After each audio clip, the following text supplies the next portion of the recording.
इचलकरंजी शिवतीर्थावर नियमांची ऐशी-तैशी, महाराजांच्या साक्षीने जीव घेणा खेळ. इचलकरंजीत नियमांचा धिंडवडा. इचलकरंजीत VIP संस्कृतीपुढे नियम पायदळी.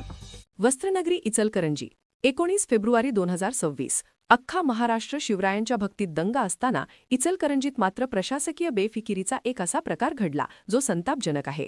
पहा हे दृश्य. ही महानगरपालिकेची हायड्रॉनिक लिफ्ट आहे. यावर स्पष्टपणे लिहिलंय क्षमता फक्त 5 व्यक्ती. पण स्वतःला कायद्यापेक्षा मोठे समजणारे इचलकरंजीचे हे तथाकथित VIP यामध्ये चक्क 9 जण स्वार झाल्यात.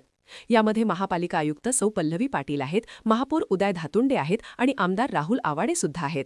अहो, इथे स्पष्टपणे नियमांचं उल्लंघन होतंय, पण आयुक्तांना त्याचं साधं भान कसं उरलं नाही?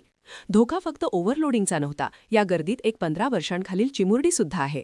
औद्योगिक सुरक्षा नियम धाब्यावर बसवून या लहान मुलीला लिफ्टवर नेलं गेलं. उद्या जर अपघात झाला असता तर त्या चिमुरडीच्या जीवाला जबाबदार कोण असतं? नाशिकमध्ये याच वर्षी ओव्हरलोडिंगमुळे लिफ्ट कोसळून 18 जणांचा जीव धोक्यात आला होता. विसरलात का? सामान्य माणसाने दुचाकीवर 3री सीट बसवली की दंड ठोठावणारे पोलीस आता या 9 बड्या धेंडांवर कारवाई करण्याचं धाडस दाखवणार का? इचलकरंजीकरांनो, आता जाब विचारा.